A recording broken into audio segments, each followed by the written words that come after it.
divisive here. We don't have to... Thank you. Please enjoy Fanatics. Paul.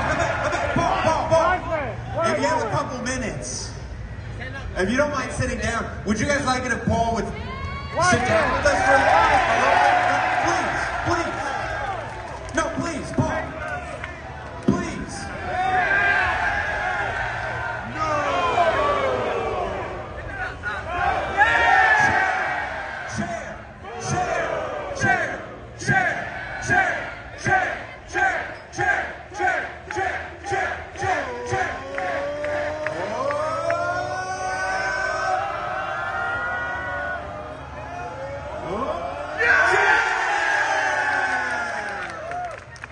You know that you're old and fat when just sitting down. That's a major pop nowadays.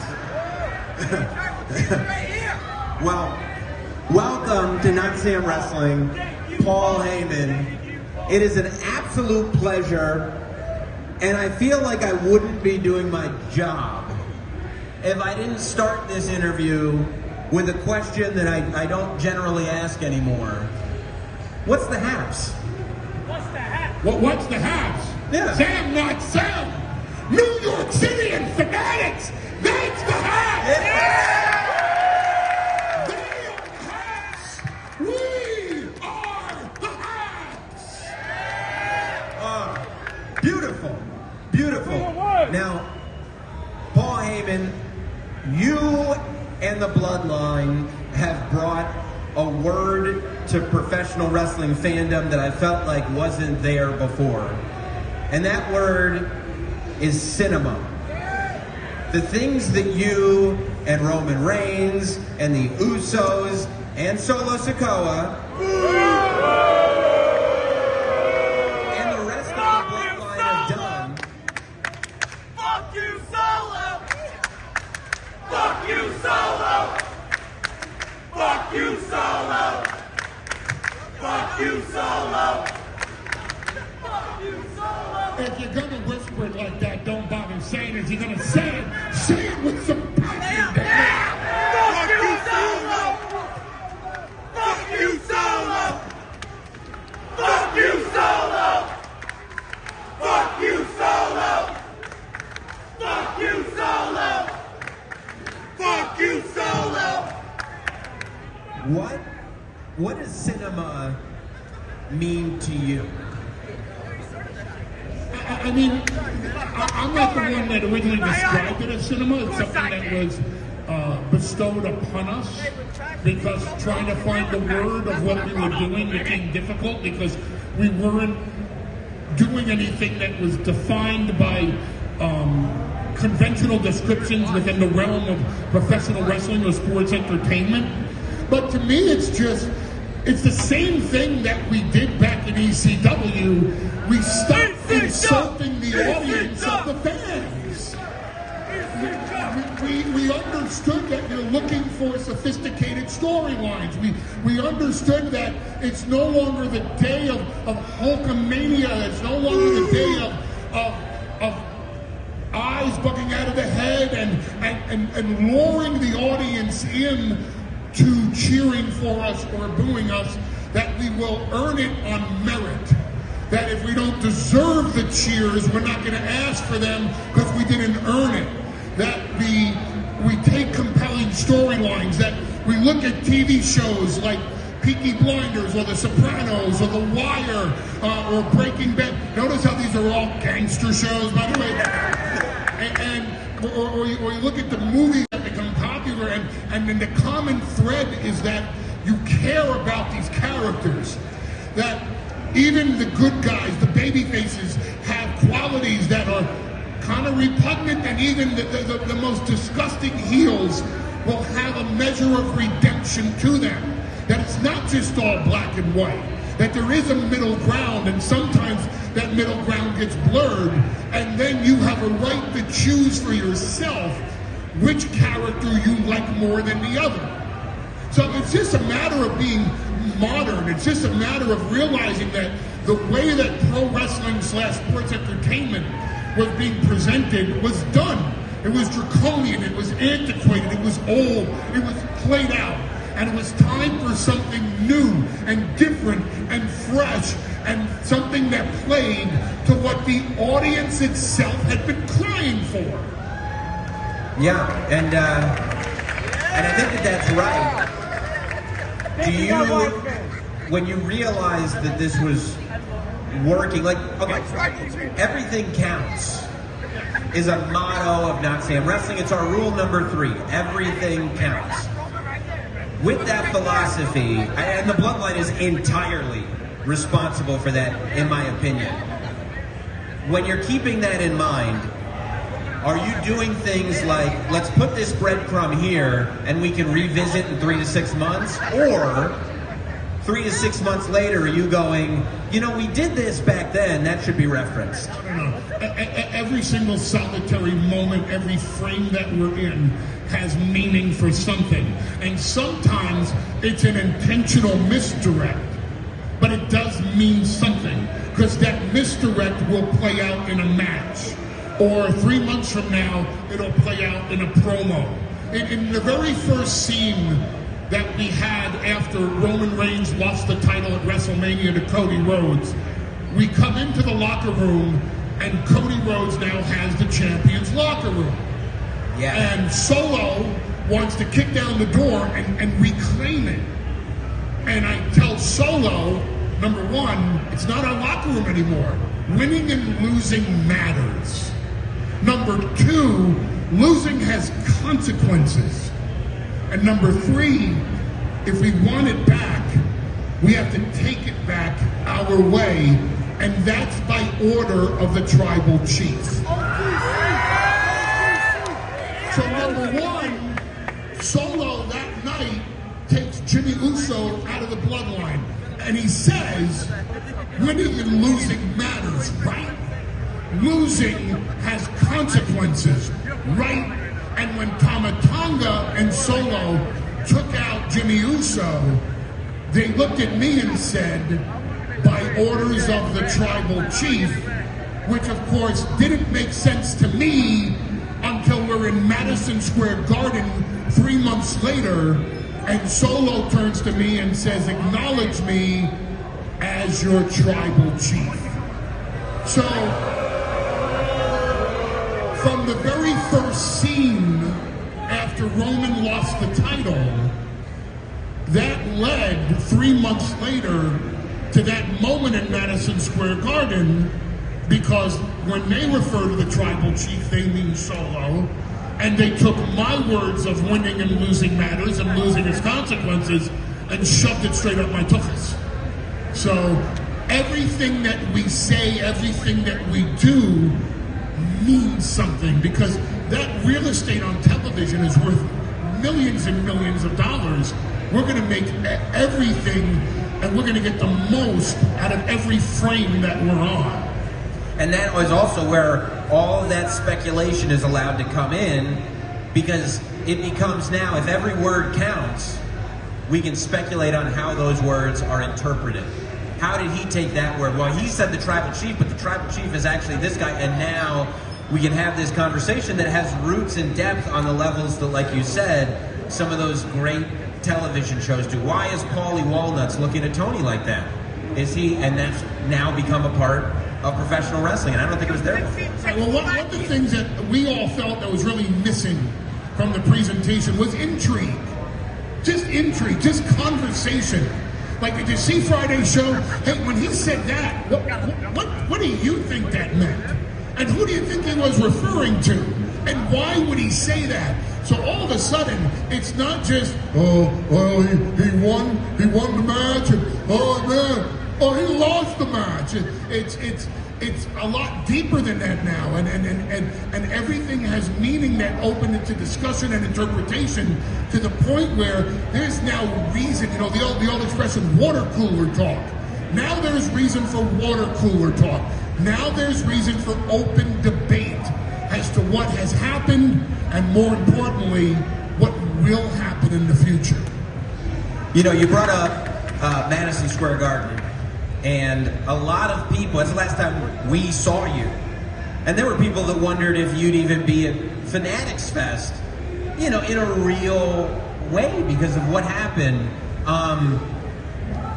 First of all, at this stage in your life, let alone your career, to be involved in that level of physicality, where you're going to take a power bomb through a table, and a real power bomb through a table. With all due respect, you've never been an athlete, let alone right now. How do you, this is not an insult. It's not an insult, I'm no tough guy. No, he's got a lot of other things. That's a real power bomb through a real table, really in Madison Square Garden, in real live New York City. Yeah. So, how do you wrap your head around this idea that this is happening tonight, and this is a thing that the audience, myself included, would have factored on that list of, yeah, but they'll never do this? Well, they have to do that. I mean, that's the exclamation point of what they're doing. At some point, for Solo to become the tribal chief, for Tama Tonga to become the right-hand man, for Jacob Fatu to become the enforcer, you have to take out the wise man. I'm the last link to the original Bloodline. I'm the last link to Roman Reigns. So if you don't take me out, then you still have this extension of what the original Bloodline was.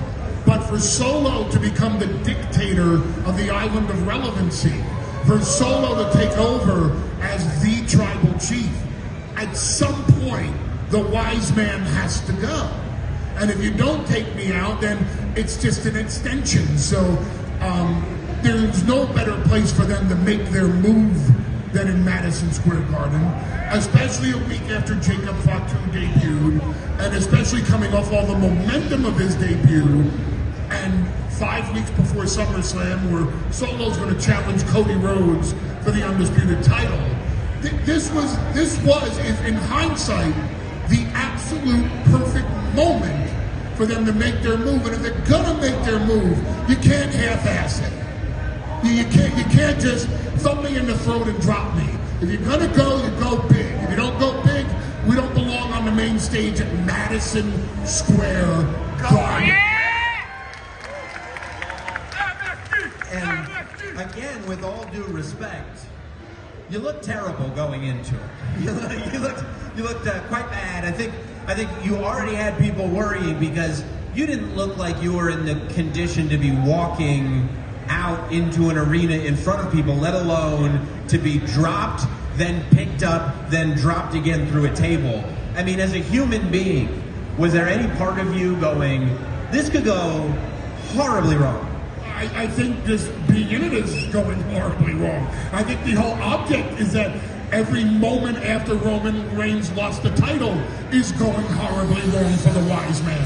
And I live it. And you live it. My tribal chief and my acknowledgement of my tribal chief is my fountain of youth.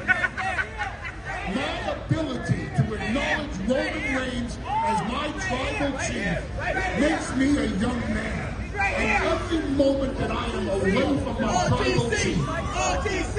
RTC! RTC! RTC! RTC! RTC! RTC! RTC! Paul, I think someone threw the tribal chief in the dryer. So every moment away from my tribal chief, I age rapidly because I don't have the moment to bestow my appreciation and my worship and my acknowledgement of my tribal chief, Roman Reigns. Is there, because there's another word people are using now alongside Roman Reigns, and that word is aura. Aura. This is the word. I mean, the kids are using this word aura, but in the wrestling world, I think very quickly the tribal chief has reserved that as his from the moment he stepped out at SummerSlam. This is what people are seeing. Is there any part of you listening to that reaction, not only that he got at SummerSlam, but that he's gotten at every SmackDown that he's been on since? Is there any part of you that goes, man, I would have loved to have been by his side to feel what Roman is feeling? No, because I feel it through him when I see it. It's why now everyone is so connected with Roman Reigns, with the OTC, because when everyone stands and everyone throws up the ones and everyone cheers for Roman Reigns, you all feel it. And the intimacy from that character is with each and every individual and with the audience in mass. So when he's cheered to that extent, I feel it, because he is my tribal chief, and I live vicariously through him. I think one of my favorite things that I saw, I think it was on the biography of Roman Reigns that A&E did. It was either that or your biography on A&E, was midway through the documentary interview. I don't know if you guys saw this, but Paul starts talking into his phone to let Roman know that his parking has been secured. And it's like, that's one of those moments that we go, oh, this is real life. This is real life. So the same way I'm going, as a human being, you can't want to get powerbombed through a table. You go, no, I live as the wise man lives, for the positives and the negatives. Are we going to see Paul Heyman? And they did. And they did. I mean, Roman, get up. Whereas WrestleMania 40 might have been the best ending to a WrestleMania ever. I don't remember ever experiencing a collective joy and celebration for the industry, not just for the match, but the entire business, like I did for WrestleMania 40. When did you and Paul Levesque establish that level of a relationship? He clearly has a profound respect for you. We heard comments that he made to you as he was giving you your Hall of Fame ring. He acknowledged, there's that word again, your contributions to the business in a way that maybe nobody has contributed. When did that level of respect really form that you could have that relationship? I can't speak for Paul Levesque. I don't know when or where he may have garnered that level of respect for me. I can tell you, I've always been a Paul Levesque guy. I've always had a lot of respect for Paul Levesque. I met him for the first time when we had ECW participation on Monday Night Raw, and I met him backstage, and I don't know what the conversation was completely, but it was about Killer Kowalski and the manner in which he was trained, and the appreciation that he had for the history of the business, but the vision that he had, that as much as I love the past and I'm grounded in the rudimentary and the fundamental ways of the business, we got to push it forward. Even back then in '97, I was like, wow, this guy has his finger on the pulse of the future. Working with Paul Levesque today is an absolute honor, because he's a collaborator. He loves to collaborate. He loves to hear different ideas, and he likes to implement them. It's the same as if the president decides tomorrow, let's invade Canada. Invading Canada is a good idea. Too much attention to the wall in Mexico. Let's go to Canada. And the vice president says, Mr. President, I don't think we should invade Canada. And then you have a general that goes, yeah, let's do that. And we'll start with Winnipeg, because that place is the shits. So let's go there. And and another person goes, let's conquer Montreal, because all they do is speak French, those bastards. And someone else goes, what you want to do it in Canada? And finally the president sits there and says, okay, just Vancouver. Let's just go get British Columbia, because that's where all the good weed is in Canada. And they all go, yeah, let's do that. So Paul Levesque listens to the room, and then he collaborates, and he takes the best of everyone's ideas, and better than anyone I've ever seen, he edits them down into the format of the overall big picture, and he makes it fit in the construct on Monday Night Raw of 16 segments, and on SmackDown of 11 segments, and on Premium Live event of however long that event is going to go, 1 day or 2. And he does it seamlessly and masterfully, because more than anything else, has the ability to listen and never think, well, who are you to tell me about the wrestling business? He wants to know what you think, because then he's getting an idea that can only make his ideas better. And that level of collaboration at the top, I don't know anybody in the history of this industry that does it as well as Paul Levesque. Wow. Wow. And by the way, if he wants to hear what I think, he'll listen to anybody. I concur with your assessment, sir. Did you know that going in? Because clearly there are two different eras of WWE. There are multiple eras, but you know what I'm saying? From a creative perspective, and the Bloodline remained the top act through two different eras of creative control. Was there any apprehension about a new creative regime coming in and not being as high on the Bloodline as the previous one? I say this with all false humility aside. I could not imagine someone coming in this era and saying, yeah, I've seen enough of the Bloodline, enough of them. That's it. All right, Roman, thanks a lot. See you later. Anyone that looks at, it's like some people try to rail me over the Coles last year. Like, oh, Paul Heyman said they're only in the third inning. What a jerk off Paul Heyman is. I got news for you.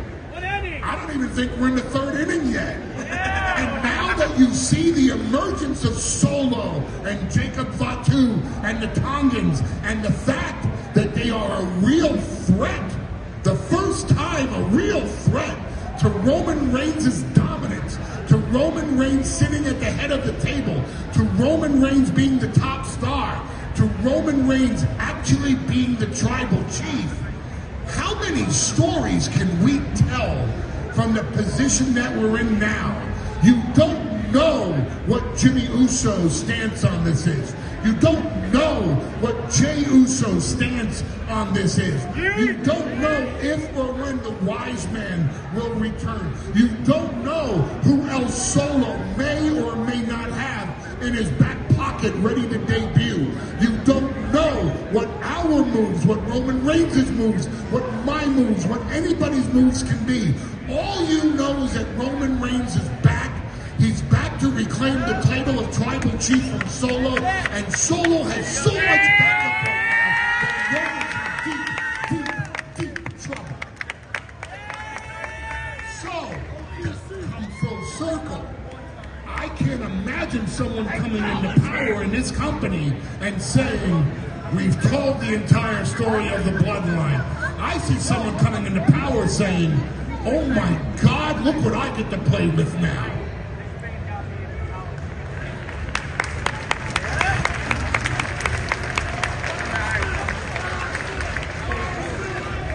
How cool was it?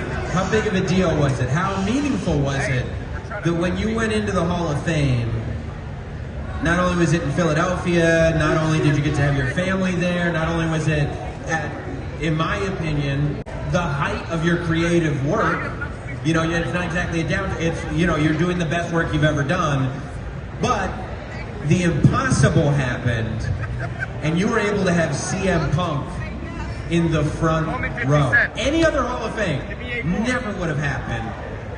But the original, I'm a Paul Heyman guy, CM Punk got to be sitting there.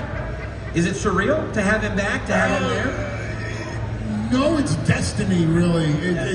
CM Punk is back where he belongs. And that's on top in WWE. And like any other rebel, it's the old song, you have to go through hell before you get to heaven. And CM Punk, the struggle is real. And he is a rebel. To this day, he's a rebel. But the rebel would never reach the top. The rebel will never get his due on his own merit if he doesn't go through pure, blatant, bloody hell. And that hell could not only be in WWE. He had to go through hell elsewhere as well. And everybody had to see it and hear about it and know about it and sit there and go, my God, will somebody please one time give this talented man the platform that he deserves? It's been over 20 years now that he's been on the national stage, and he still doesn't get a chance to demonstrate his greatness. And now, truly for the first time, he has a chance to step out from the hell that he's been going through. And of course, again, having to pay his dues in front of the world. As soon as he's getting started, he gets terribly injured and taken off the roster. So his fight to come back, and he came back months earlier than any doctor could have predicted, because that's how badly he wanted to get back into the mix and on top in WWE. So to see him in the front row with my children, was it surreal? No, actually it was very, very, very real, and the Hall of Fame would not have been the same to me if that wasn't the case. Yeah.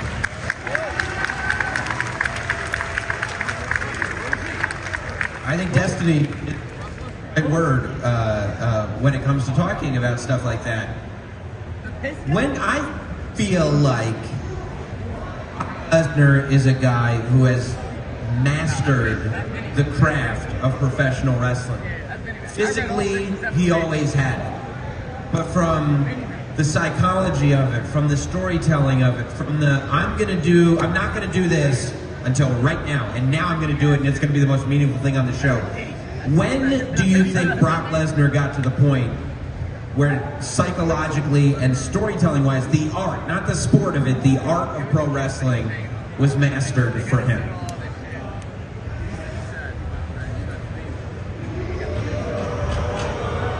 Mike.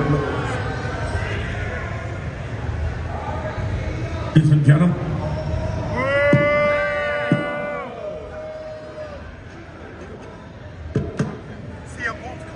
Check, check, check, check, check. I think we have a sound guy from New Jersey.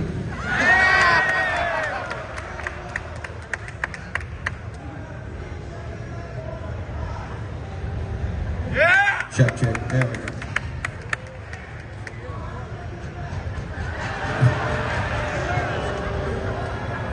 This one is working from... Oh, there you go, there you go. Yes. Sounds good to me. Okay. I've just been told our sound guy is from Jacksonville. You'll get it in about 3 seconds. 3. Okay. Brock Lesnar always had it. Brock Lesnar always understood. Brock Lesnar always knew he was unique. He was different. He wasn't going to be the same as everybody else. And the more he grew in stature and leverage, the more we could dictate the manner in which he was going to be presented. There's no one like Brock Lesnar. I mean, even his most diehard competitors will tell you there's no one like Brock Lesnar. So we were not going to ever put him in a position where he was just going to be like everybody else. Well, look, Paul, I was watching a lot of interviews with you leading up to this, and in just about every single one, they bring up how ECW changed the wrestling business.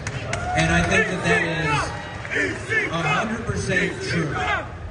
What I think is also true is that people have not yet realized how much the Bloodline has changed the wrestling business. I think ECW moved the wrestling business forward. I think the Bloodline has elevated the wrestling business. And as a fan, I would just simply like to thank you for it. Can we thank Paul Heyman?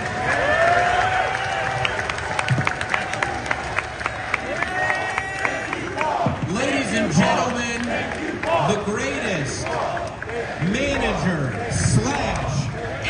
advocate / creative mind / color commentator / special counsel and wise man to the original tribal chief, Roman Reigns, Paul Heyman.